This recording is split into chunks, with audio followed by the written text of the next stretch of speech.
한국은 보여주기에 미친 나라입니다. 실상은 헬조선에 불과하다고요. 중국인들은 한국의 밤거리가 안전한 건 CCTV가 많아서일 뿐이고 사람들이 친절한 건 외국인의 돈을 뜯기 위함이라고 비아냥거립니다. 美国、日本、韩国，你最讨厌哪个国家？韩国让韩流太嚣张，我们华语才是最韩国吧。在国家层面上来讲，这个国家确实 그런데 참 이상한 일입니다. 그 가짜 친절에 수백만 명의 중국 청년들이 병적으로 집착하고 있습니다. 단순히 한국 아이돌을 좋아하는 차원이 아닙니다. 그들은 한국 땅을 밟는 순간 숨통이 트인다고 말하고 본국으로 돌아가는 비행기 앞에서는 마치 도살장에 끌려가는 짐승처럼 울부짖습니다. 더 충격적인 것은 이 기이한 현상이 세계에서 가장 강력한 통제 국가인 중국의 심장부를 강타했다는 사실입니다. 14억 인구를 통제하는 중국 공산당조차 막지 못한 초유의 사태. 시진핑 정부가 그토록 두려워하며 검색어조차 삭제해버린 그 질병의 정체. 지금 바로 시작합니다. 제 이름은 엘리안 창입니다.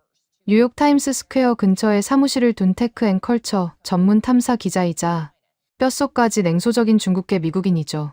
솔직히 말해서 저는 국뽕, 그러니까 맹목적인 애국심이나 감성 파리식의 스토리를 혐오합니다. 데이터와 팩트, 그리고 차가운 논리만이 세상을 설명할 수 있다고 믿는 사람이니까요. 제가 한국을 방문했던 건 순전히 취재 때문이었습니다. 서울이라는 도시가 보여주는 그 독특한 효율성과 사이버펑크, 영화 세트장처럼 24시간 돌아가는 네온사인의 풍경을 담기 위해서였죠. 저에게 한국은 그저 효율적이지만 차가운 도시, 영혼보다는 시스템이 앞선 나라 정도로 인식되고 있었습니다. 그날 인천공항 게이트 24 앞에 서기 전까지는 말입니다. 그날은 올해 초겨울 12월의 어느 화요일이었습니다. 동료 사진기자인 키어런과 저는 뉴욕행 비행기를 타기 위해 인천공항 J터미널을 걷고 있었습니다. 키어런은 아일랜드계 미국인 특유의 붉은 수염을 만지작거리며 어젯밤 홍대 클럽에서의 무용담을 늘어놓고 있었죠. 엘리안, 진짜라니까. 내가 지갑을 바 테이블에 올려두고 춤추러 나갔는데 30분 뒤에 돌아오니까 바텐더가 내 지갑 위에 냅킨을 덮어뒀더라니까. 누가 훔쳐갈까 봐가 아니라 술 튀지 말라고. 이게 말이 돼? 저는 코웃음을 쳤습니다. 키어런, 그건 그냥 운이 좋았던 거야. 아니면 CCTV가 워낙 많으니까 아무도 손을 못 댄 거겠지. 한국은 전 세계에서 단위 면적당 감시 카메라가 제일 많은 나라 중 하나라고. 그건 도덕성이 아니라 감시의 결과야. 키어런은 어깨를 으쓱하며 제 말을 흘려들었습니다. 우리는 면세점 구역을 지나 탑승 게이트 쪽으로 향했습니다. 인천공항은 언제나처럼 지나치게 쾌적했습니다. 먼지 하나 없는 대리석 바닥, 일정한 간격으로 들려오는 부드러운 안내 방송, 그리고 쇼핑백을 들고 행복해하는 여행객들. 모든 것이 완벽하게 통제된 평화로운 풍경이었죠. 그런데 24번 게이트 근처에 다다랐을 때였습니다. 공기의 질감이 달라졌습니다. 조금 전까지 들리던 경쾌한 캐리어 바퀴 굴러가는 소리가 묻히고 대신 기이한 웅성거림이 들려왔습니다. 아니, 웅성거림이라기보다는 짐승이 낮게 으르렁거리는 소리에 가까웠습니다. 엘리안, 저기 좀 봐. 무슨 사고라도 난 건가? 키어런이 손가락으로 가리킨 곳은 상하이 푸동공항으로 향하는 게이트였습니다. 저는 선글라스를 고쳐 쓰고 그쪽을 주시했습니다. 수백 명의 사람들이 탑승구 앞에 모여 있었습니다. 대부분 20대 초중반으로 보이는 젊은이들이었습니다. 그들의 옷차림은 세련됐습니다. 성수동이나 한남동에서 막 쇼핑을 마친 듯한 트렌디한 패션, 한 손에는 면세점 쇼핑백을 들고 있었죠. 하지만 그들의 표정은 쇼핑을 마친 여행객의 얼굴이 아니었습니다.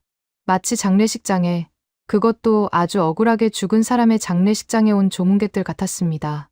바닥에 주저앉아 고개를 파묻은 사람, 벽을 잡고 흐느끼는 사람, 서로를 부둥켜 안고 놓지 못하는 연인들.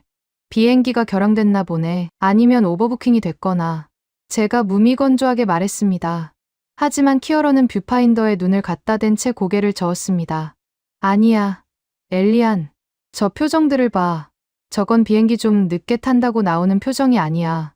내 렌즈를 걸고 장담하는데 저건 공포야. 순도 100%의 공포라고. 저는 키어런의 말이 과장됐다고 생각하며 게이트 가까이 다가갔습니다. 그리고 그 순간 저는 제 귀를 의심했습니다. 싫어, 안 갈 거야. 이거나. 날카로운 비명 소리가 출국장을 갈랐습니다. 20대 초반으로 보이는 한 여성이 탑승권을 확인하려는 지상직 승무원의 팔을 뿌리치며 바닥에 드러눕고 있었습니다. 그녀의 얼굴은 눈물과 콧물로 범벅이 되어 있었고 명품으로 보이는 핸드백이 바닥에 나뒹굴었습니다. 진정하세요, 승객님. 탑승 시간이 얼마 남지 않았습니다. 한국인 승무원이 당황한 기색이 역력했지만 최대한 정중하게 그리고 침착하게 그녀를 달래려 했습니다.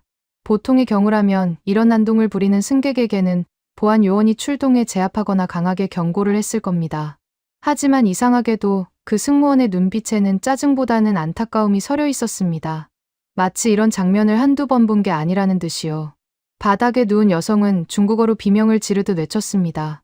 저는 어릴 적 부모님께 배운 중국어 실력 덕분에 그 말을 똑똑히 알아들을 수 있었습니다. 돌아가면 숨을 못 쉰단 말이야. 여기서는 내가 사람이었는데 거기 가면 다시 부품이 돼야 한다고. 나 안 갈래. 제발 하루만 더 있게 해줘. 제발. 그녀의 절규는 단순한 떼쓰기가 아니었습니다. 그건 생존을 위한 발버둥이었습니다. 마치 물 밖으로 나온 물고기가 다시 물로 돌아가기 위해 파닥거리는 것처럼 처절했습니다. 더 충격적인 건 주변의 반응이었습니다. 보통 공항에서 누군가 난동을 부리면 사람들은 눈살을 찌푸리거나 동영상을 찍으며 비웃기 마련입니다. 하지만 그곳에 있던 수백 명의 다른 중국 청년들은 아무도 그녀를 비난하지 않았습니다. 오히려 그녀의 외침이 기폭제가 된 듯 여기저기서 참았던 울음이 터져 나오기 시작했습니다. 나도 가기 싫어.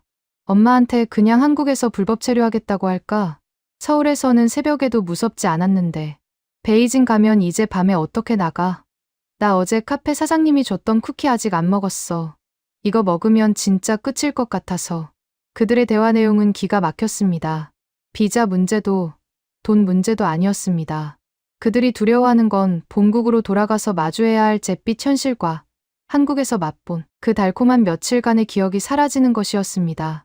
제 옆에 서 있던 키어런이 카메라 셔터를 누르는 것도 잊은 채 멍하니 중얼거렸습니다. 엘리안, 이건 기사감이야. 단순히 케이팝 팬들이 집에 가기 싫어하는 수준이 아니라고. 저 눈빛들 봐. 마치 난민 캠프에서 추방당하는 사람들 같잖아. 저도 모르게 마른 침을 삼켰습니다. 키어런의 말이 맞았습니다. 그들의 눈에는 깊은 절망이 고여 있었습니다. 한국이라는 나라가 도대체 이들에게 무엇을 보여주었기에 고작 며칠간의 여행이 끝나는 것을 인생이 끝나는 것처럼 받아들이는 걸까요? 그때 제 시선이 게이트 구석에 있는 벤치로 향했습니다. 말끔한 정장 차림의 청년이 혼자 앉아 있었습니다. 다른 사람들처럼 울지는 않았지만 그는 멍하니 자신의 여권을 내려다보고 있었습니다. 그의 손이 미세하게 떨리고 있었죠. 저는 기자로서의 본능이 발동했습니다. 저 사람이라면 뭔가 논리적인 대답을 해줄 수 있을 것 같았습니다. 저는 키어런에게 눈짓을 하고 그 청년에게 다가갔습니다. 실례합니다. 저는 미국에서 온 저널리스트 엘리안 창입니다. 잠시 이야기 좀 나눌 수 있을까요? 청년은 천천히 고개를 들었습니다. 초점이 없는 텅 빈 눈동자였습니다. 그는 저를 보고도 아무런 반응을 하지 않다가 제가 내민 명함을 보고는 힘없이 웃었습니다. 저널리스트라. 그럼 제 이야기 좀 써주실래요? 제가 미친 건지 아니면 세상이 미친 건지. 그의 이름은 웨이.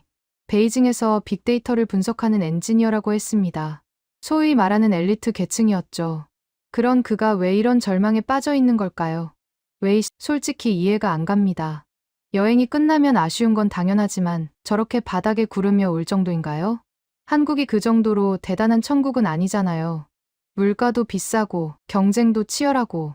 제 냉소적인 질문에 웨이는 고개를 저으며 나지막이 말했습니다. 엘리안 씨는 모르실 겁니다. 당신은 미국 여권을 가지고 있잖아요. 당신에게 자유는 공기처럼 당연한 것이겠죠. 하지만 우리에게 자유는 평생 한번 맛볼까 말까 한 마약 같은 겁니다. 그는 잠시 숨을 고르더니 말을 이었습니다. 어제 홍대 입구역 근처 무인 사진관에 갔었습니다. 주인이 없더군요. 의도 잘 안 보이는 구석진 곳이었어요. 그런데 사람들은 아무도 돈을 훔치지 않았고 기계가 고장 나자 메모지를 붙여놓고 주인이 올 때까지 기다리더군요. 심지어 누군가는 놓고 간 지갑을 찾아주려고 30분을 서 있었어요. 웨이의 눈에 물기가 차올랐습니다. 그걸 보는 순간 머리를 한 대 맞은 것 같았습니다. 제가 살던 곳에서는 서로를 감시하고 의심하고 속이는 게 생존 방식이었거든요. 그런데 여기서는 처음 보는 사람을 믿어줬습니다. 그 믿음이라는 게 사람을 얼마나 존엄하게 만드는지 당신은 모를 겁니다. 그의 말은 제 가슴 한구석을 찌르고 들어왔습니다. 저는 그동안 한국의 치안을 그저 촘촘한 감시망의 결과라고 폄하했었습니다. 하지만 이 이방인의 눈에 비친 한국은 감시의 나라가 아니라 보이지 않는 신뢰, 자본이 작동하는 거대한 신뢰의 공동체였던 겁니다. 돌아가면 다시 그 숨막히는 불신 속으로 들어가야 해요. 누가 내 말을 도청하지 않을까, 내가 쓴 글이 삭제되지 않을까, 옆집 사람이 나를 신고하지 않을까 걱정하면서요. 서울에서의 일주일 동안 저는 난생 처음으로 경계심을 풀고 잠을 잘 수 있었습니다. 그런데 이제 다시 그 전쟁터로 돌아가라니 우는 게 당연하지 않습니까? 웨이의 목소리가 떨리고 있었습니다. 그때 탑승 안내 방송이 나왔습니다. 상하이 푸동행 아시아나 항공 365편. 탑승을 시작합니다. 그 방송은 마치 사형 선고처럼 들렸습니다. 게이트 앞에 울음소리가 더 커졌습니다. 웨이는 자리에서 일어나며 저에게 마지막 말을 남겼습니다. 이건 병이에요, 기자님. 서울병이라고 부르더군요. 치료법은 딱 하나. 다시 서울로 오는 것뿐인데 중국 정부가 그걸 가만히 두고 볼지 모르겠습니다. 웨이는 무거운 발걸음으로 게이트 속으로 사라졌습니다. 저는 그 뒷모습을 보며 한동안 움직일 수 없었습니다. 키어런이 제 어깨를 툭 쳤. 엘리안, 비행기 놓치겠어. 우리도 뉴욕행 게이트로 가야지. 저는 키어런을 돌아보며 말했습니다. 아니, 키어런. 너 먼저 가. 난 할 일이 생겼어. 뭐, 무슨 소리야? 티켓은 어쩌고? 나 베이징으로 갈 거야. 웨이가 말한 그 서울병이라는 거, 그리고 중국 정부가 뭘 하려는 건지 직접 확인해 봐야겠어. 이건 단순한 여행 에세이가 아니야. 거대한 사회 현상의 징후라고. 저는 즉시 항공사 카운터로 달려가 뉴욕행 티켓을 취소하고 가장 빠른 베이징행 티켓을 끊었습니다. 그때는 몰랐습니다. 제가 발을 들이려는 그곳에서 어떤 충격적인 진실을 마주하게 될지, 그리고 저 차가운 이성주의자였던 제가 결국엔 그들과 똑같은 병을 앓게 될 줄은 꿈에도 몰랐으니까요. 비행기 탑승을 기다리며 저는 노트북을 켰습니다. VPN을 우회하여 중국 소셜미디어인 웨이보와 샤오홍슈에 접속했습니다. 검색창에 서울 그리고 우울이라는 키워드를 입력했습니다. 엔터키를 누르는 순간 모니터 화면을 가득 채운 검색 결과에 저는 숨을 멈췄습니다. 그것은 단순한 여행 후기가 아니었습니다. 그곳에는 구조 요청과도 같은 처절한 비명들이 텍스트가 되어 끝도 없이 쏟아지고 있었습니다. 베이징 서우두 국제공항에 내리자마자 느낀 건 마치 거대한 회색 담요가 도시 전체를 짓누르고 있는 듯한 압박감이었습니다. 12월의 베이징은 차가웠고 공기 중에는 매캐한 석탄 냄새와 금속성 먼지 냄새가 섞여 있었습니다. 서울의 쨍하고 차가웠던 겨울바람과는 질감 자체가 달랐습니다. 저는 곧장 호텔로 향했습니다. 외국인 격리 규정은 사라졌지만 저는 자발적으로 호텔 방에 스스로를 가두기로 했습니다. 제가 해야 할 일은 이 도시의 풍경을 찍는 게 아니라 이 도시에 보이지 않는 네트워크 속을 헤집는 것이었으니까요. 호텔 방에 짐을 풀자마자 가장 먼저 한 일은 창문에 커튼을 치고 노트북을 켜는 것이었습니다. 그리고 익숙한 동작으로 VPN, 즉 가상사설망 프로그램을 실행했습니다. 중국의 만리방화벽을 넘어 자유로운 인터넷 세계로 접속하기 위한 필수 절차였죠. 접속 국가를 대한민국 서울로 설정했습니다. 아이러니하게도 제 디지털 자아는 서울에 있어야만 진실을 볼 수 있었으니까요. 자, 어디 한번 보자고. 그 병의 실체가 뭔지. 저는 중국의 2030 세대가 가장 많이 사용하는 SNS인 샤오홍슈와 웨이보에 접속했습니다. 그리고 아까 공항에서 웨이가 말했던 키워드, 서울병과 서울 후유증을 검색창에 입력했습니다. 엔터키를 누르는 순간 저는 제 눈을 의심했습니다. 화면 스크롤이 끝도 없이 내려갔습니다. 수백, 수천, 아니 수만 건의 게시물이 폭포수처럼 쏟아졌습니다. 단순한 여행 후기가 아니었습니다. 그곳에는 집단적인 트라우마를 호소하는 거대한 병동이 차려져 있었습니다. 저는 데이터 분석 툴을 켜고 이 게시물들의 패턴을 분석하기 시작했습니다. 텍스트 마이닝 기법으로 가장 많이 언급된 단어들을 추출했습니다. 제 예상대로라면 쇼핑, 성형, K-팝, 맛집 같은 단어들이 상위권을 차지해야 했습니다. 그게 우리가 아는 관광의 목적이니까요. 하지만 모니터에 떠오른 결과 값은 제 예상을 비웃듯 완전히 다른 단어들을 보여주고 있었습니다. 1위, 안전. 2위, 새벽. 3위, 존중. 4위, 공기. 5위, 친절. 저는 머리를 한 대 얻어맞은 기분이었습니다. 명품 가방이나 아이돌 굿즈 이야기는 순위권 밖이었습니다. 그들이 그리워하는 것은 자본주의의 화려한 상품이 아니라 인간으로서 누려야 할 기본적인 권리와 환경이었습니다. 한 게시물을 클릭했습니다. 작성자는 서울의 잠 못 이루는 밤이라는 닉네임을 쓰고 있었습니다. 서울에서 돌아온 지 일주일째. 나는 아직도 방문을 잠그고 잔다. 여기서는 문을 잠가도 불안하다. 서울에서는 한강공원 벤치에 가방을 두고 화장실을 다녀와도 아무도 가져가지 않았다. 그때 느꼈던 그 해방감, 내 물건이, 내 몸이 안전하다는 그 확실한 감각. 그게 마약이었다. 여기 돌아오니 모든 사람이 잠재적 도둑으로 보이고 골목길의 그림자만 봐도 심장이 뛴다. 나는 미친 걸까? 또 다른 게시물은 더 구체적인 증상을 호소하고 있었습니다. 편의점에 들어갔는데 알바생이 인사를 안 해서 화가 났다. 아니, 화가 난 게 아니라 슬펐다. 한국 편의점에서는 내가 들어가면 어서 오세요라고 밝게 맞아줬는데 여기서는 내가 투명 인간 취급을 받는다. 물건을 던지듯 주는 점원의 무표정을 보면서 나는 깨달았다. 서울에서 나는 손님이었지만 여기서는 그냥 돈 내는 기계일 뿐이라는 걸. 저는 게시물들을 하나하나 읽으며 소름이 돋았습니다. 그들은 이것을 서울 환상통이라고 부르고 있었습니다. 팔다리가 잘린 사람이 여전히 그 부위의 통증을 느끼는 것처럼 서울에서의 기억이 너무 강렬해서 현실의 감각을 마비시키고 있다는 뜻이었습니다. 데이터를 더 깊이 파고들자 흥미로운 문서를 하나 발견했습니다. 누군가 정리해 놓은 서울병 자가진단 테스트였습니다. 이 테스트는 이미 수만 번 공유되며 일종의 밈이 되어 있었지만 그 내용은 밈이라기엔 너무나 진지하고 서글펐습니다. 저는 그 항목들을 제 노트에 옮겨 적기 시작했습니다. 첫째, 하루에 10번 이상 사진첩을 열어 서울에서 찍은 하늘 사진을 본다. 둘째, 중국 음식을 먹으면서 한국 배달 음식의 위생과 포장 상태를 그리워하며 식욕을 잃는다. 셋째, 밤 10시가 넘으면 외출이 두려워지지만 서울에서는 새벽 2시에도 거리를 활보했던 기억 때문에 괴리감을 느낀다. 넷째, 지하철에서 큰 소리로 통화하거나 밀치는 사람들을 보면 참을 수 없는 분노를 느끼며 한국 지하철의 정적을 떠올린다. 다섯째, 무인 매장이나 자판기를 볼 때마다 누가 훔쳐가면 어떡하지라는 걱정보다 한국은 안 그러던데라는 패배감을 먼저 느낀다. 이 체크리스트 밑에는 수천 개의 댓글이 달려 있었습니다. 10개 중에 9개에 해당. 나 입원해야 되나? 어제 카페에서 노트북 두고 화장실 갔다가 노트북 도둑 맞았어. 한국인 줄 착각했지 뭐야. 내 잘못이지. 여긴 지옥인데 천국인 줄 알았으니까. 부모님이 나보고 한국 귀신 씌었다고 굿하자고 하신다. 근데 엄마, 이건 귀신이 아니라 문명이야. 문명. 그 단어가 제 뇌리에 박혔습니다. 이들은 한국을 단순한 왜곡이 아니라 더 진보된 문명으로 인식하고 있었습니다. 기술적인 진보가 아니라 시민의식과 사회적 신뢰라는 차원에서의 진보 말입니다. 저는 웨이에게 메시지를 보냈습니다. 웨이 씨, 당신 말이 맞았어요. 이건 단순한 향수병이 아니네요. 데이터가 말해주고 있어요. 이건 집단적인 각성 상태예요. 잠시 후 웨이에게서 답장이 왔습니다. 엘리안 기자님, 더 깊은 곳을 보세요. 검색어를 서울 말고 탈출이나 이민이랑 섞어서 검색해보세요.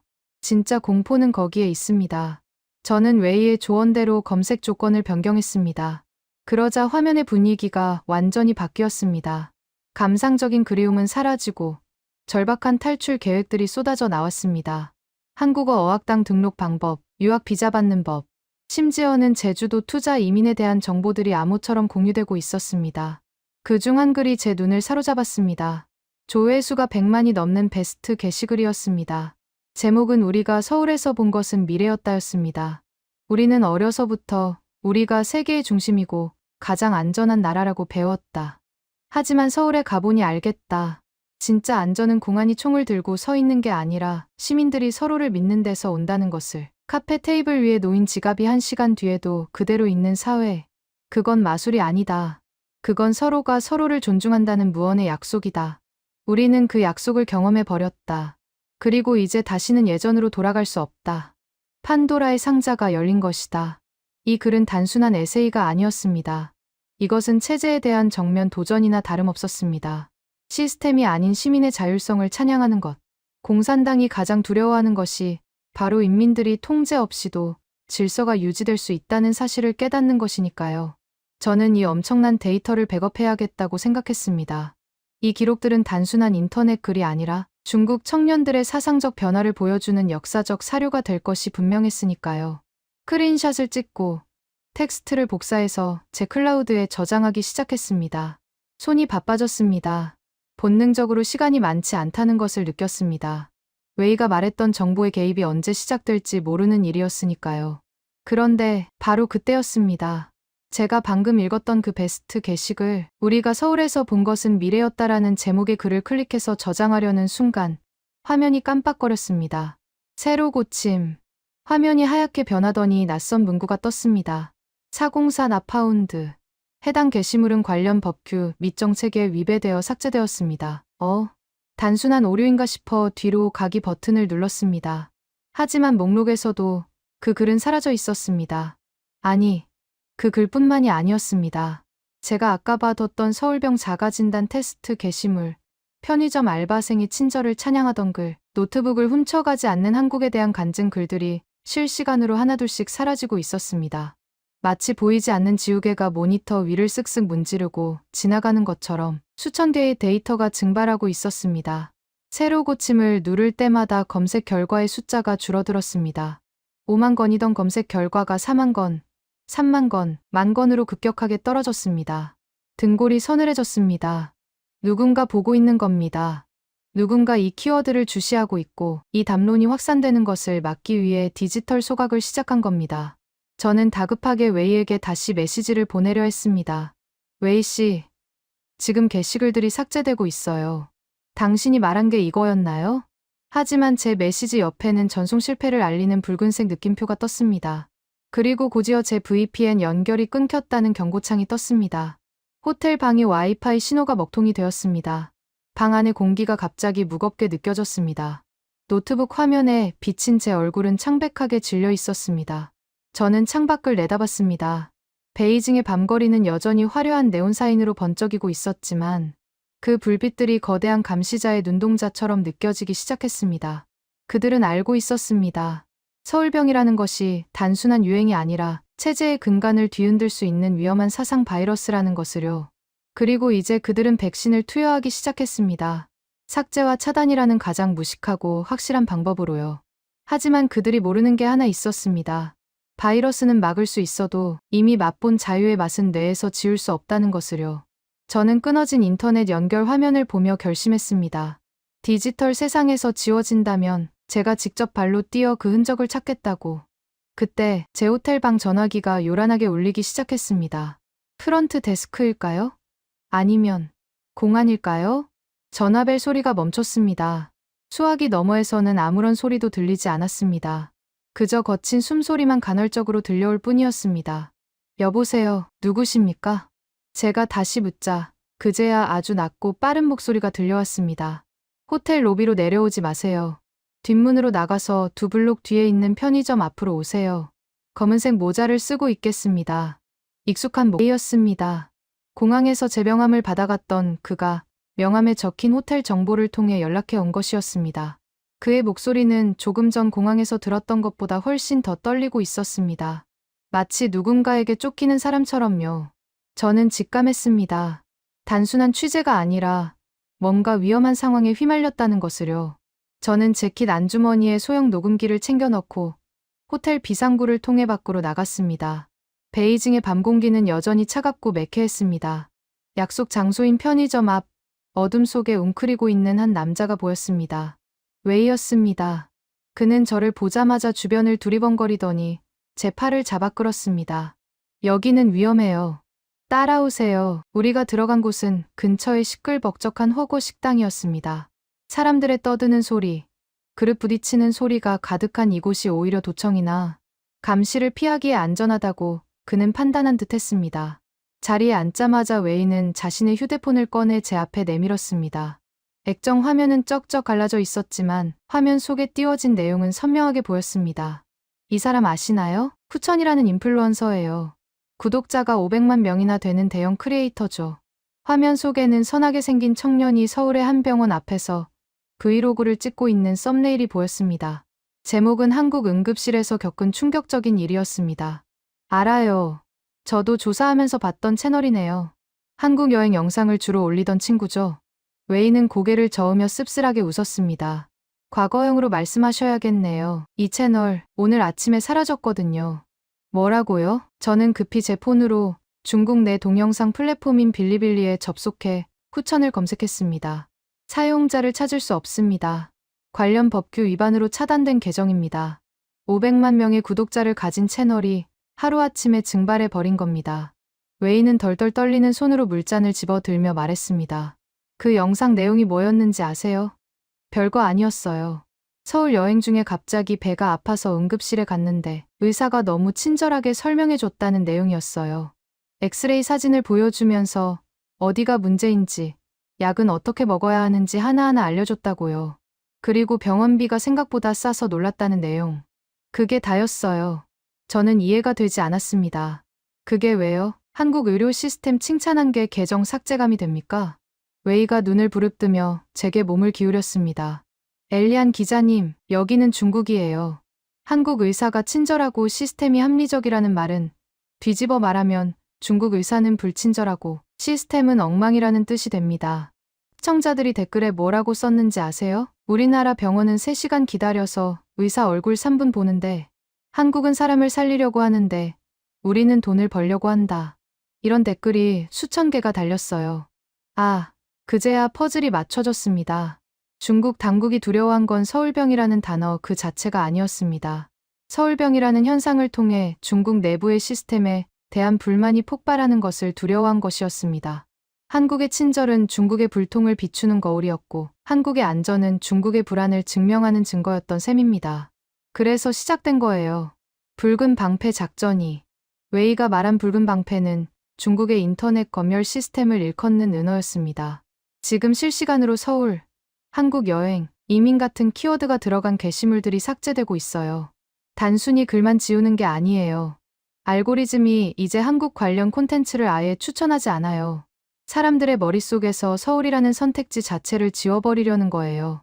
웨이는 절망적인 표정으로 자신의 폰 갤러리를 열었습니다. 그곳에는 그가 서울에서 찍은 사진들이 가득했습니다. 명동 길거리 음식, 홍대 버스킹 구경하는 인파, 한강의 야경. 제가 무서운 건 계정이 삭제되는 게 아니에요. 기자님. 제 기억이 조작될까봐 무서워요. 사람들은 기록이 없으면 기억도 희미해지잖아요. 서울에서 느꼈던 그 자유로운 공기, 사람들이 서로를 믿어주던 그 눈빛들. 그게 다 꿈이었다고, 사실은 그런 세상은 없다고 세뇌당할까봐. 그게 너무 무서워요. 웨이의 눈에서 기어이 눈물이 떨어졌습니다. 허거 냄비에 뜨거운 김 사이로 흐르는 그의 눈물은 공항에서 봤던 20대 여성의 절규와 겹쳐 보였습니다. 이들은 알고 있었습니다. 자신이 누려야 할 존엄성이 무엇인지.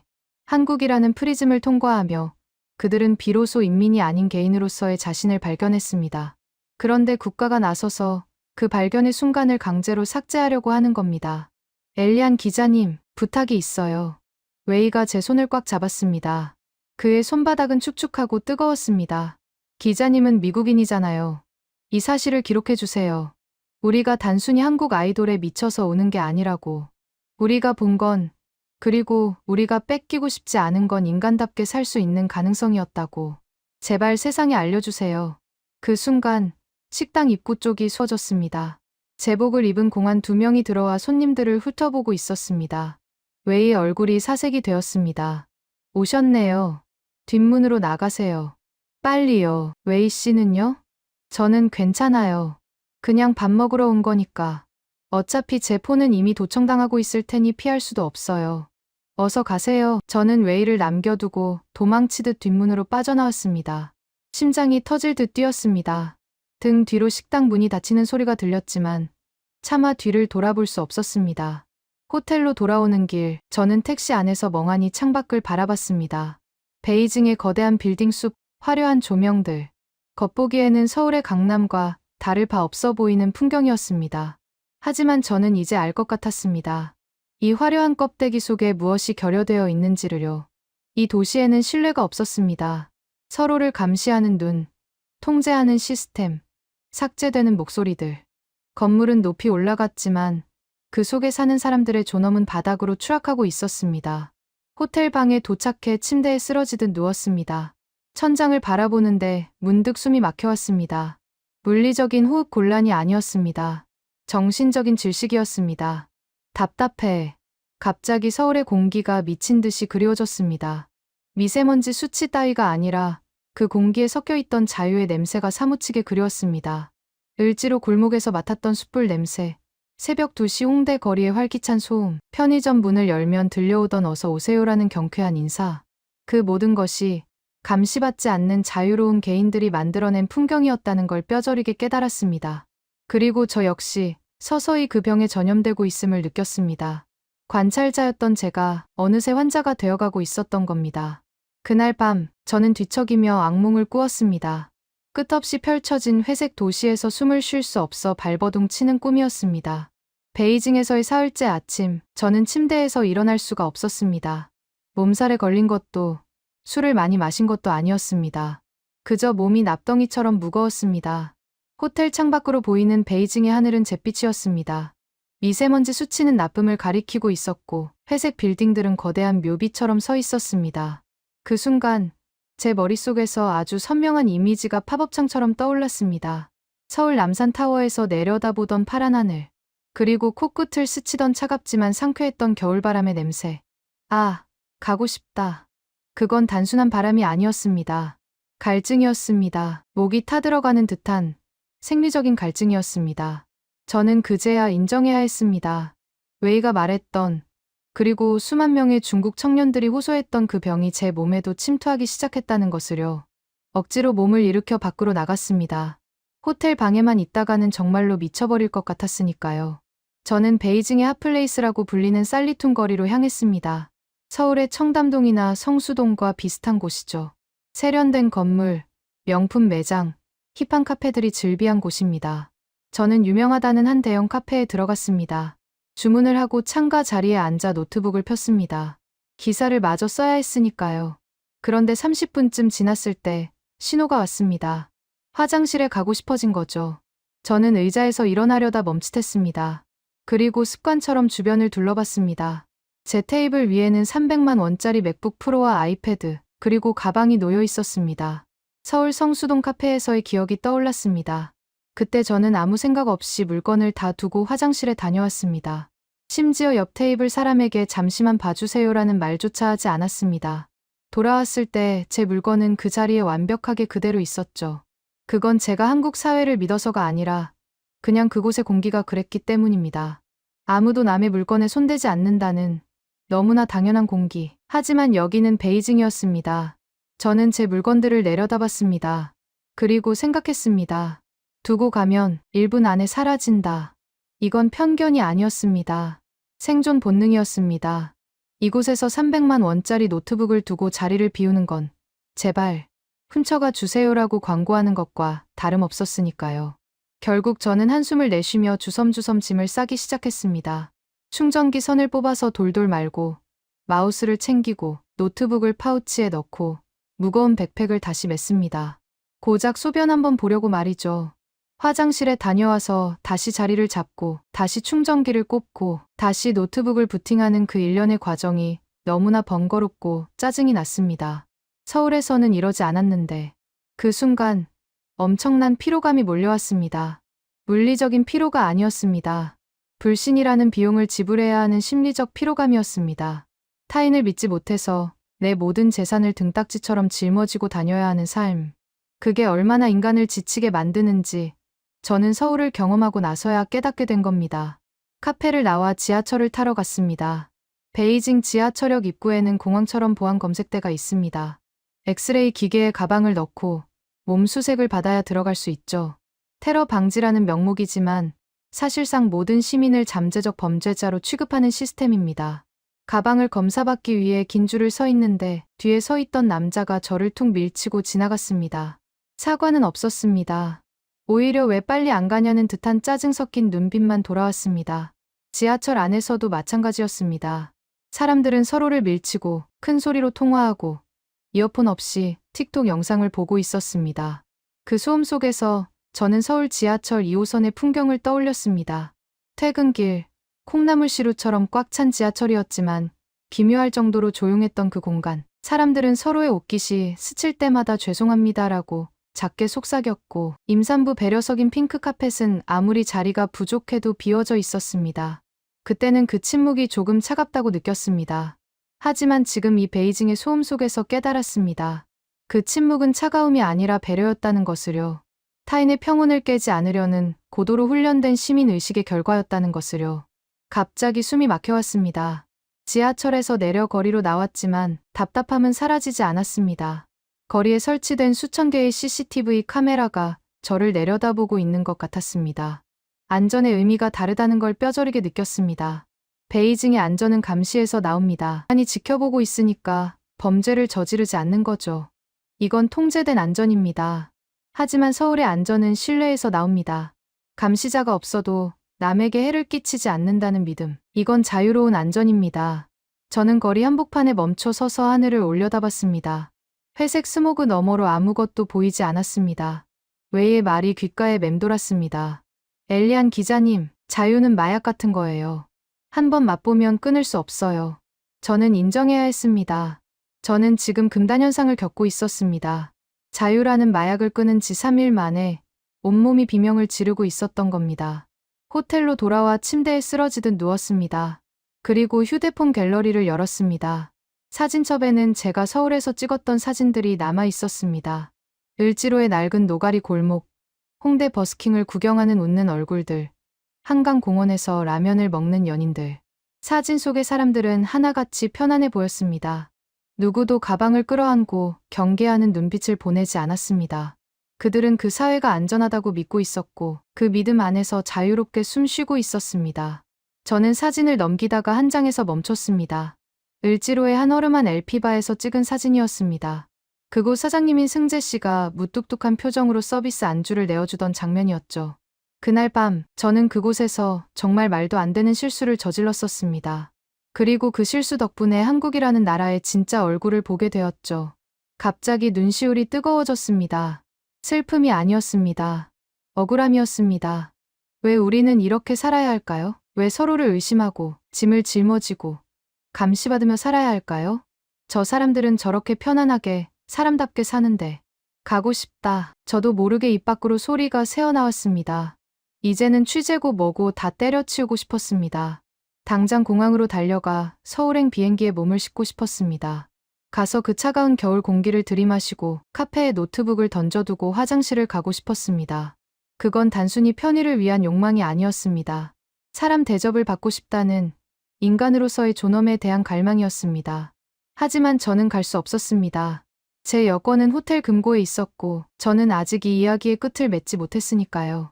대신 저는 기억을 더듬기로 했습니다. 이 지독한 금단현상을 견디기 위해 제가 서울에서 겪었던 그 기적 같은 순간들을 하나씩 꺼내어 씹어보기로 했습니다. 가장 먼저 떠오른 건 바로 그 을지로의 밤이었습니다. 제가 지갑과 500만 원짜리 라이카 카메라를 테이블에 두고 술에 취해 잠들었던 그날 밤 말입니다. 베이징 호텔방의 눅눅한 침대 위에서 눈을 감았습니다. 그러자 거짓말처럼 코끝에 맴돌던 매캐한 석탄 냄새가 사라지고 고소하고 비릿한 건어물 굽는 냄새가 훅 끼쳐왔습니다. 귀를 찢을 듯한 베이징의 경적 소리 대신 사람들의 왁자지껄한 웃음소리와 술잔 부딪히는 소리가 들려왔죠. 기억의 시계바늘은 정확히 2주 전 서울 을지로의 한 골목으로 돌아갔습니다. 사람들은 그곳을 힙지로라고 부르더군요. 낡은 인쇄소와 철공소 사이사이에 들어선 트렌디한 바와 노포들. 과거와 미래가 뒤섞인 듯한 그 독특한 사이버펑크 감성에 저와 키어러는 완전히 매료되어 있었습니다. 그날 밤 우리는 승재라는 이름의 사장님이 운영하는 작은 LP바에 자리를 잡았습니다. 겉보기엔 허름했지만 흘러나오는 재즈 선율만큼은 기가 막힌 곳이었죠. 기분이 좋아진 키어런이 소맥이라는 한국식 폭탄주를 제조하기 시작했습니다. 엘리안, 이게 한국의 영혼이야. 원샷. 독한 술이 몇 잔이나 돌았을까요? 시차 적응도 덜 된 상태에서 마신 술은 치명적이었습니다. 키어런은 이미 다른 테이블의 한국인들과 어깨동무를 하고 노래를 부르러 나갔고 저는 테이블에 엎드린 채 정신을 잃고 말았습니다. 얼마나 지났을까요? 눈을 떴을 때는 이미 가게의 조명이 어둑해진 뒤였습니다. 머리가 깨질 듯 아팠습니다. 본능적으로 시간을 확인하려고 손목을 들어 올리던 순간 등줄기에 식은땀이 흘렀습니다. 내 카메라. 저는 술이 확 깨는 것을 느꼈습니다. 제 목에는 500만 원이 넘는 라이카 카메라가 걸려 있었고 테이블 위에는 취재 수첩과 지갑, 그리고 여권이 든 가방이 널브러져 있었습니다. 뉴욕이었다면 100%입니다. 카메라는 이미 전당포에 가 있을 것이고 지갑은 현금이 털린 채 쓰레기통에 처박혀 있겠죠.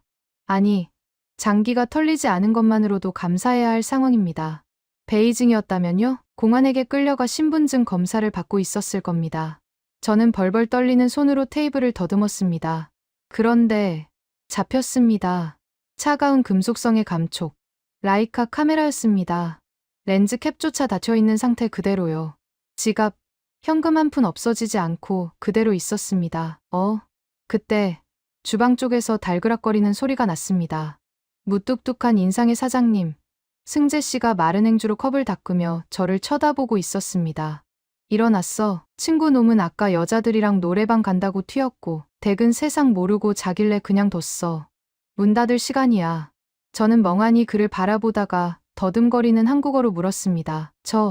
제 짐들 아무도 안 가져갔나요? 승재 씨는 마치 바보 같은 질문을 들었다는 듯 피식 웃었습니다.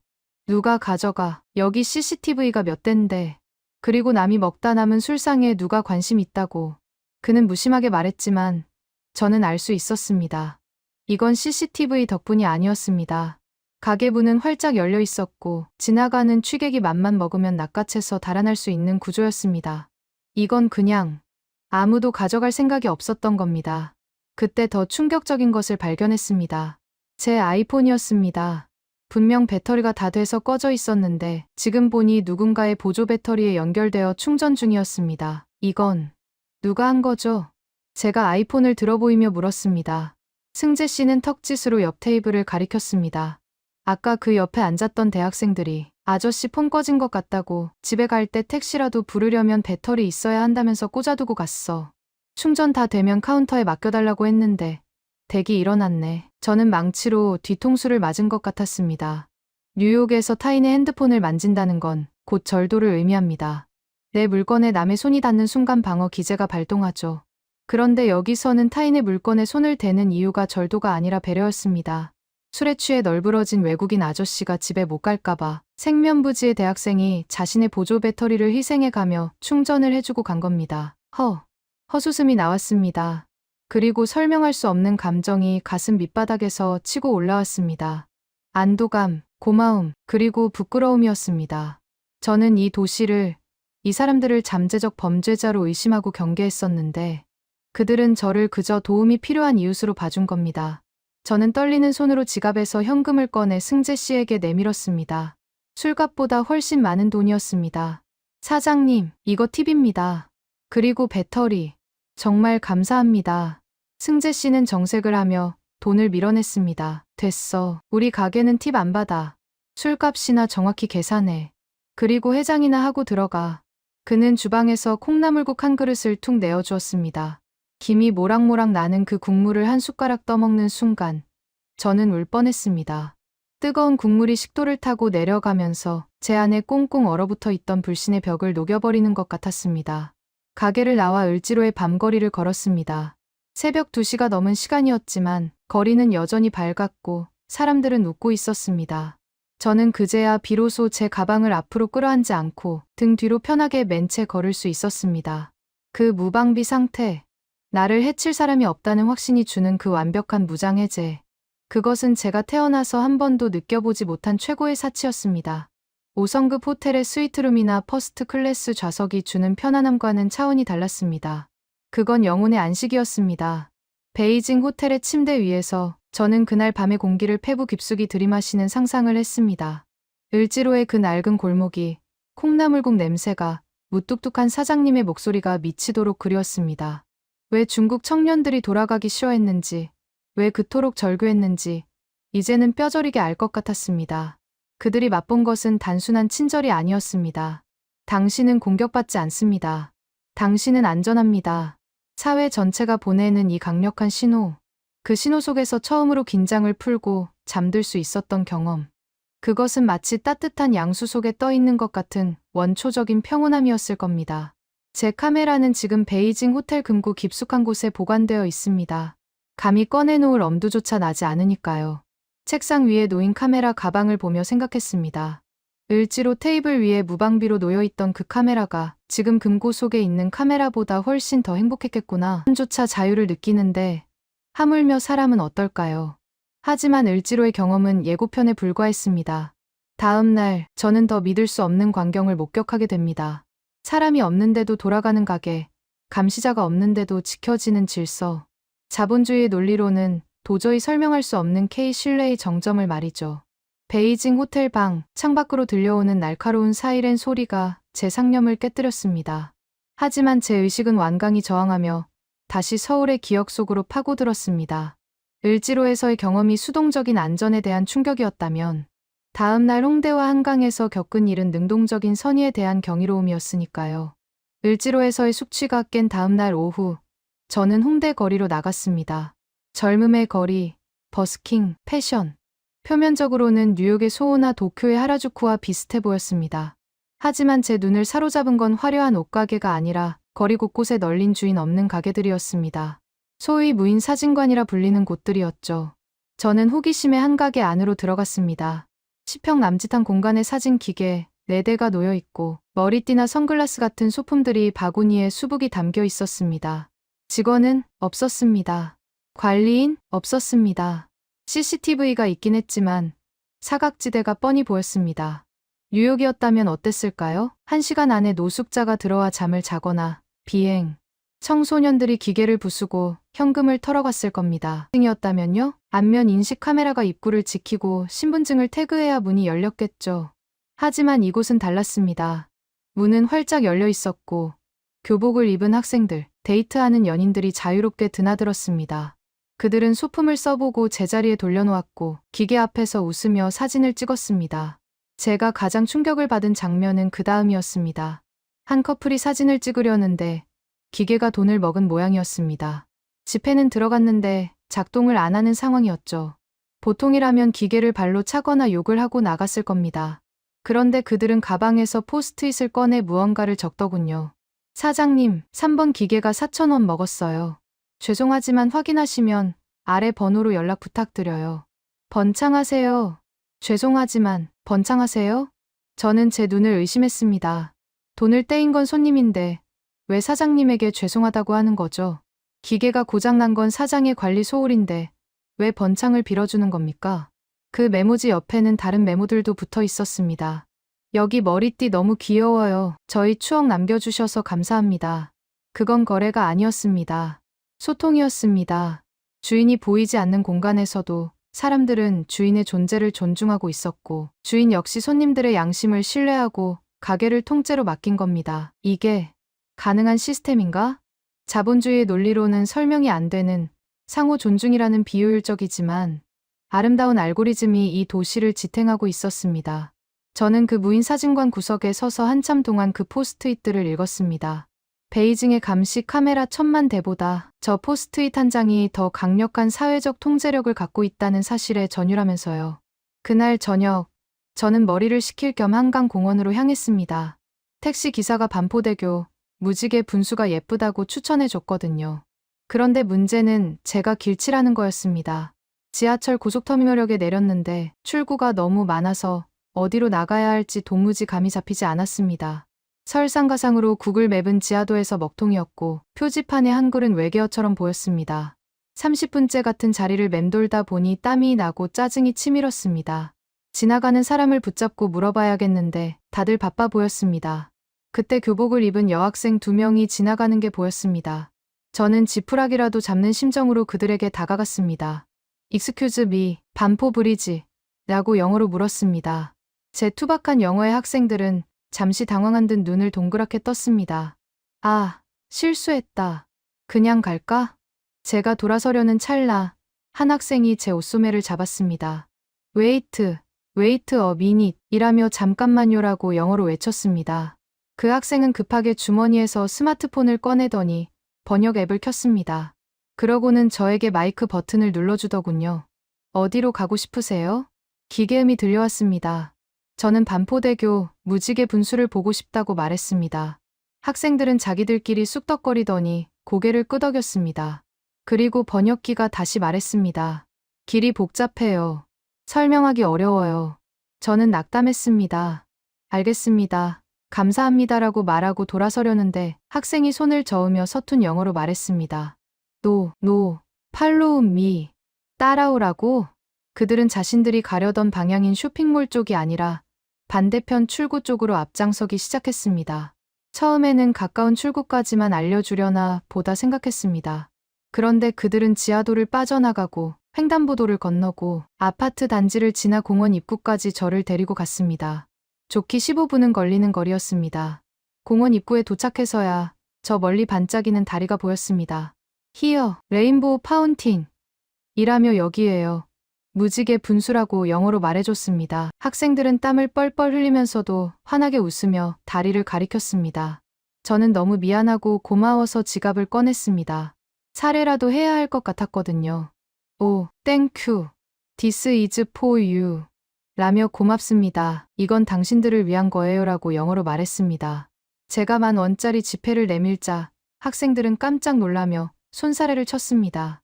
마치 모욕이라도 당한 것처럼 펄쩍 뛰더군요. No money, no. 그중 한 학생이 번역기에 대고 말했습니다. 저희는 돈 받으려고 도와드린 게 아니에요. 멀리서 오신 손님이잖아요. 좋은 기억 가지고 가셨으면 좋겠어요. 좋은 기억. 그 단어가 제 심장을 관통했습니다. 그들은 저를 외국인 관광객이라는 돈주머니로 본 게 아니었습니다. 길을 잃고 곤란해하는 한 사람으로, 그리고 자신들의 나라를 방문해준 귀한 손님으로 대우해준 겁니다. 저는 부끄러움에 얼굴이 화끈거렸습니다. 저는 평소에 길을 묻는 관광객을 보면 저기요 하고 손가락질만 하고 지나갔거든요. 내 시간 1분이 아까워서요. 그런데 이 어린 학생들은 생면부지의 외국인을 위해 15분을 쓰고도 오히려 즐거운 여행 되세요라며 허리를 숙여 인사하고 있었습니다. 그 뒷모습을 보면서 저는 한강 벤치에 털썩 주저앉았습니다. 눈앞에서는 화려한 무지개 분수가 쏟아지고 있었지만 제 눈에는 그 학생들의 친절이 더 밝게 빛나 보였습니다. 베이징이나 뉴욕에서 친절은 대가가 따르는 상품이거나 사기에 미끼인 경우가 많습니다. 누군가 과도하게 친절하면 의심부터 해야 하죠. 이 사람 뭘 원하지? 하지만 서울에서의 친절은 달랐습니다. 그건 목적 없는 순수한 선이었습니다. 타인의 존엄을 지켜주려는 자발적인 배려였습니다. 그날 밤 한강에서 저는 치킨을 시켜 먹으며 생각했습니다. 이 도시는 시스템으로 돌아가는 게 아니구나. 사람들의 마음속에 있는 선함을 믿는 용기로 돌아가는구나. 내가 여기서 느낀 이 벅찬 감정은 내가 대단한 사람이어서가 아니라 이 사회가 나를 귀한 존재로 대접해줬기 때문이구나. 호텔 방의 차가운 공기 속에서 저는 몸을 웅크렸습니다. 지금 베이징의 거리에서 제가 느끼는 감정은 정반대입니다. 공안의 검문, 사람들의 경계하는 눈빛, 택시 기사의 바가지 요금, 여기는 저에게 끊임없이 말하고 있습니다. 너는 아무것도 아니야. 너는 잠재적 범죄자고 감시 대상이고 돈줄일 뿐이야. 자존감이 바닥을 치는 기분. 서울병이라는 게 결국은 자존감의 상실에서 오는 병이 아닐까요? 나를 존중해 주던 곳을 떠나 나를 부품 취급하는 곳으로 돌아왔을 때 느끼는 그 비참함. 그것이 공항에서 청년들을 울게 만들었던 진짜 이유였을 겁니다. 보고 싶다. 저도 모르게 중얼거렸습니다. 홍대의 그 무인 사진관, 한강의 그 여학생들이 사무치게 보고 싶었습니다. 그들이 보여준 건 단순한 호의가 아니었습니다. 인간은 원래 이렇게 따뜻한 존재야라는 제가 잊고 살았던 인류의 증명이었습니다. 이제 저는 기사의 결론을 내릴 준비가 되었습니다. 서울병은 바이러스가 아닙니다. 그것은 백신입니다. 인간성을 잃어가는 현대 사회에 대한 항체를 만들어주는 백신. 하지만 이 백신을 맞은 부작용은 너무나 강력합니다. 한 번 맞으면 다시는 예전의 삭막한 세상으로 돌아갈 수 없게 되니까요. 지금 저처럼 말입니다. 베이징 호텔의 마지막 밤. 저는 짐을 싸는 대신 책상 앞에 앉아 있었습니다. 노트북 화면 속 워드 프로세서에는 하얀 바탕 위로 검은 커서만이 하염없이 깜빡이고 있었습니다. 기사의 제목을 정해야 했습니다. 서울병 집단 히스테리의 현장? 아니면 K컬처가 만든 환상. 처음 기획했던 제목들은 모두 휴지통으로 들어갔습니다. 그런 제목으로는 제가 목격한, 그리고 제가 겪은 이 거대한 파도를 설명할 수 없었으니까요. 새벽 3시. 저는 떨리는 손으로 키보드를 두드리기 시작했습니다. 제목 그것은 병이 아니라 각성이었다. 저는 멈추지 않고 타자를 쳤습니다. 우리는 흔히 자유를 정치적인 구호라고 생각한다.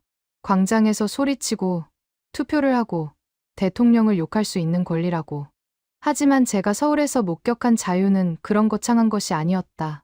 그것은 훨씬 더 피부에 와닿는 일상의 감각이었다. 을지로에서 술에 취해 길바닥에 널브러져도 안전하다는 감각. 홍대 무인 사진관에서 주인이 없어도 정직하게 돈을 내는 감각. 지하철에서 타인의 평온을 위해 침묵을 지키는 감각. 저는 썼습니다. 이것은 신뢰 자본이 완성된 사회만이 누릴 수 있는 고도의 문명적 혜택이다. 서로가 서로를 해치지 않을 것이라는 믿음. 그 믿음이 있기에 사람들은 감시자 없이도 질서를 지키고 경찰 없이도 안전을 누린다. 그곳에서 인간은 비로소 생존이 아닌 생활을 영위한다. 타자를 칠 때마다 가슴이 울렁거렸습니다. 반면 이곳은 어떤가요? 모든 것이 통제되고 감시받습니다. 신뢰가 없기에 감시 카메라가 필요하고 양심이 없기에 공안이 필요합니다. 이곳의 시스템은 인간을 믿지 않습니다. 인간을 교화하고 통제해야 할 대상으로 볼 뿐이죠. 중국 청년들이 서울에서 경험한 충격은 바로 그 지점이었습니다. 나도 믿을 만한 사람이구나. 나도 존중받을 자격이 있는 사람이구나. 스스로의 존엄성을 확인한 순간 그들은 각성해버린 겁니다.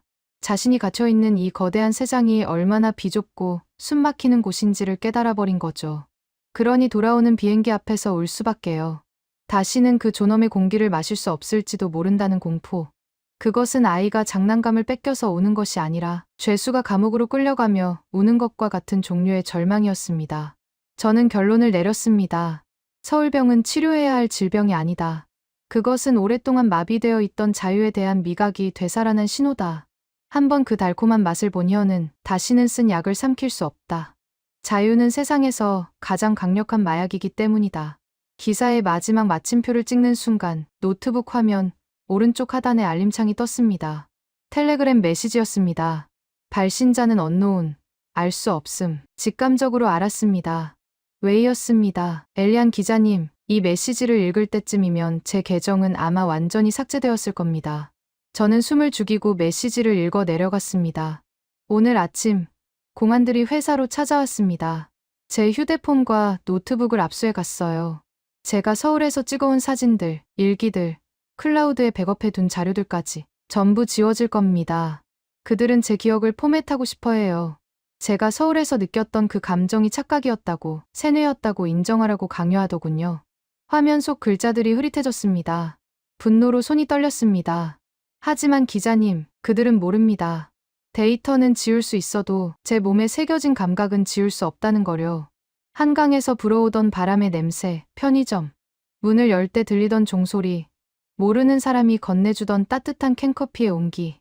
제 세포 하나하나가 그 기억을 붙잡고 있어요. 아무리 세뇌해도 제 몸은 이미 자유의 맛을 알아버렸습니다.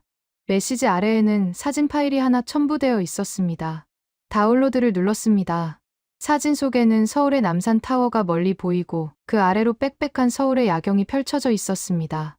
흔들린 초점, 아마도 웨이가 귀국하기 직전 공항으로 가는 버스 안에서 급하게 찍은 사진 같았습니다. 그리고 그 사진 밑에 마지막 문장이 적혀 있었습니다. 저 사진 속의 불빛 하나하나가 저에게는 희망이었습니다. 언젠가 다시 저 불빛 아래서 숨 쉴 수 있기를. 그때까지 부디 이 이야기를 잊지 말아주세요. 우리는 병에 걸린 게 아니라 꿈을 꾸게 된 거라고.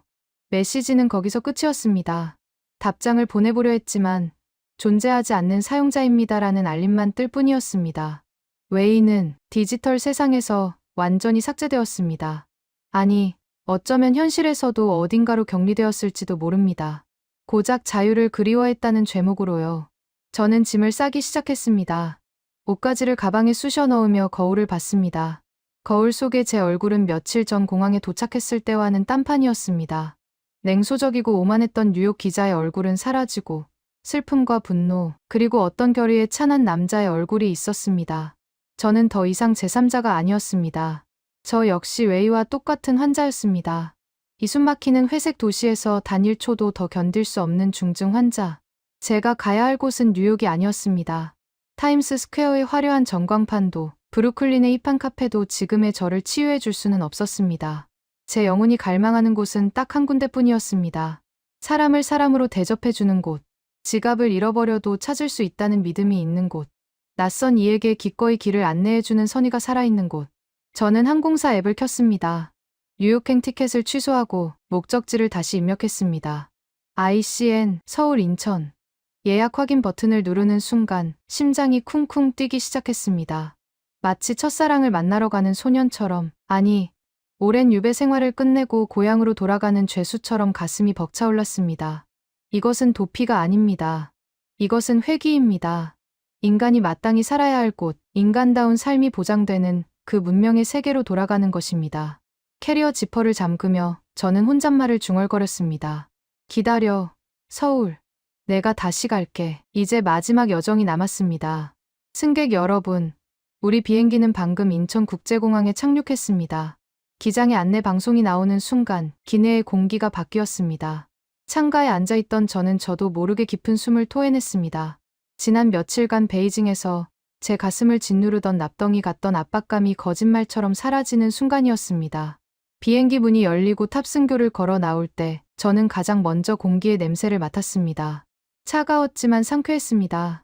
매캐한 석탄 냄새도, 금속성의 먼지 냄새도 없었습니다. 그것은 잘 관리된 공조 시스템의 냄새이자 동시에 자유의 냄새였습니다. 입국 심사대를 통과하는 과정은 놀라울 정도로 조용하고 빨랐습니다. 저를 쏘아보는 공안도, 제 여권을 돋보기로 훑어보며 의심의 눈초리를 보내는 심사관도 없었습니다. 방문을 환영합니다. 짧은 인사와 함께 여권에 도장이 찍히는 소리, 쿵, 그 경쾌한 소리가 마치 당신은 이제 안전합니다라는 선언처럼 들렸습니다. 수화물을 찾아 입국장 게이트를 빠져나오자 낯익은 풍경이 펼쳐졌습니다. 누군가를 기다리며 꽃다발을 들고 있는 사람들, 설레는 표정으로 포옹하는 가족들. 그들의 얼굴에는 경계심이나 두려움이 없었습니다. 그 평범하고도 평화로운 풍경이 왜 이토록 눈물겹게 아름다운지. 저는 그 자리에 멈춰 서서 한참을 바라봤습니다. 공항 리무진 버스를 타러 나갔습니다. 12월의 한국 바람은 매서웠지만 베이징의 음습한 추위와는 달랐습니다. 정신이 번쩍 드는, 살아있음을 느끼게 하는 청량한 추위였습니다. 제 캐리어는 20kg이 넘게 나가는 무거운 짐이었습니다. 끙끙대며 버스 짐칸에 넣으려고 하는데 제복을 입은 기사님이 다가왔습니다. 아이고, 무거운데 비키세요. 제가 넣을게요. 기사님은 제 손에서 가방을 낚아채듯 가져가더니 능숙하게 짐칸 깊숙한 곳에 실어주셨습니다. 저는 반사적으로 주머니에서 1달러짜리 지폐를 꺼냈습니다. 미국에서도 중국에서도 누군가 짐을 들어주면 팁을 주는 게 당연했으니까요. 아니, 팁을 안 주면 욕을 먹으니까요. 땡큐, 땡큐, 히어, 이즈 팁. 이라고 고맙습니다. 팁이에요라고 영어로 말했습니다. 제가 돈을 내밀자 기사님은 껄껄 웃으며 제 손을 밀어냈습니다. 에이, 무슨 팁이에요. 됐습니다. 어서 타기나 해요. 추우니까. 그리고는 제 등짝을 툭 치며 버스 안으로 밀어 넣으셨습니다. 그 투박한 손길, 그 무심한 친절. 을지로의 승재 사장님, 홍대의 여학생들에게서 느꼈던 바로 그 한국의 온도였습니다. 대가를 바라지 않는 선에 타인의 불편을 그냥 지나치지 않는 그 오지랖 넓은 정. 버스 좌석에 몸을 파묻는 순간 참았던 눈물이 왈칵 쏟아졌습니다. 일부에서 제가 목격했던 그 중국 청년들의 눈물과는 달랐습니다. 그들의 눈물이 절망과 공포였다면 지금 제가 흘리는 눈물은 안도감과 감사함이었습니다. 살았다. 정말로 살아서 돌아왔다는 안도감이었습니다. 맹수가 우글거리는 정글에서 탈출해 따뜻한 모닥불이 있는 집으로 돌아온 기분. 버스가 인천대교를 건너기 시작했습니다.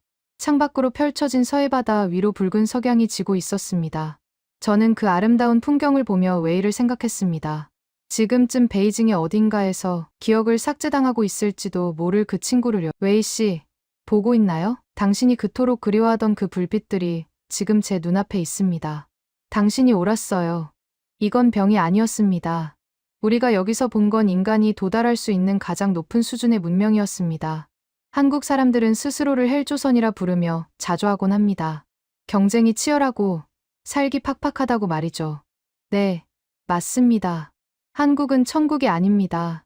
이곳에도 갈등이 있고 미움이 있고 고통이 있습니다.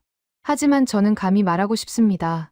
당신들이 만들어낸 이 사회적 신뢰 시스템, 밤거리를 마음 놓고 걸을 수 있는 치안, 타인을 잠재적 적이 아닌 이웃으로 바라보는 그 시선. 이것은 전 세계 어디에서도 찾아보기 힘든 기적입니다. 수백 년에 걸쳐 시민들이 스스로 만들어낸 위대한 문화유산입니다. 뉴욕의 마철로도, 베이징의 거대한 규모도 흉내낼 수 없는 품격이 바로 여기에 있습니다. 저는 서울 시내 호텔에 도착하자마자 가장 먼저 카페로 달려갔습니다. 그리고 보란 듯이 노트북과 지갑을 테이블 위에 올려두고 화장실로 향했습니다. 뒤도 돌아보지 않았습니다. 화장실 거울 속에 비친 제 얼굴은 웃고 있었습니다.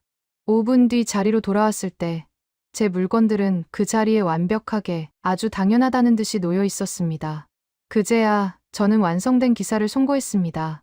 기사의 마지막 문장은 이렇게 썼습니다. 서울병의 치유법은 없다. 유일한 처방은 이 기적 같은 도시가 영원히 그 자리에 있어 주는 것뿐이다. 자유를 잃은 자들에게, 인간의 존엄을 잊은 자들에게 서울은 마지막 등대여야 한다. 그러니 한국인들이여, 부디 당신들의 이 아름다운 일상을 지켜주시라. 당신들이 누리는 그 평범한 하루가 우리에게는 평생을 바쳐 도달하고 싶은 꿈이니까. 저는 당분간 뉴욕으로 돌아가지 않을 생각입니다. 이곳 서울에서 더 많은 이야기들을 기록하려 합니다. 우리가 잊고 살았던 사람의 냄새를 이 도시 곳곳에서 찾아내어 세상에 알릴 겁니다. 웨이 씨가 다시 돌아올 때까지, 그리고 더 많은 세계의 청년들이 이 자유의 공기를 마시러 올 때까지 저는 여기서 그들을 기다릴 겁니다. 제 이름은 엘리안 창. 한때는 냉소적인 관찰자였지만 지금은 누구보다 서울을 사랑하게 된 행복한 서울병 환자입니다. 여러분, 엘리안 기자의 긴 여정이 드디어 끝났습니다. 어떠셨나요? 공항에서 울부짖던 중국 청년들의 눈물, 베이징의 회색 감옥, 그리고 다시 만난 서울의 따뜻한 공기. 우리가 매일 마시는 이 공기가 누군가에게는 그토록 간절한 생명의 숨결이었다는 사실에 가슴이 먹먹해집니다. 오늘 이야기가 여러분의 가슴을 울렸다면, 그리고 이 자랑스러운 대한민국을 함께 지켜나가고 싶으시다면 구독과 좋아요를 눌러주세요. 그리고 주변에 공유해주세요. 우리에게는 당연한 이 이야기가 세계 어딘가 일가에서 자유를 갈망하는 이들에게는 희망의 메시지가 될 수 있습니다. 마지막으로 오늘 이야기에 벅찬 감동을 담아 댓글창에 이렇게 적어주세요. 대한민국은 나의 자부심입니다. 여러분의 그 한마디가 우리가 사는 이곳을 더욱 아름다운 기적의 땅으로 만들 것입니다. 긴 이야기 끝까지 들어주셔서 감사합니다. 저는 다음에 더 가슴 뛰는 대한민국의 이야기로 찾아오겠습니다. 안녕히 계십시오.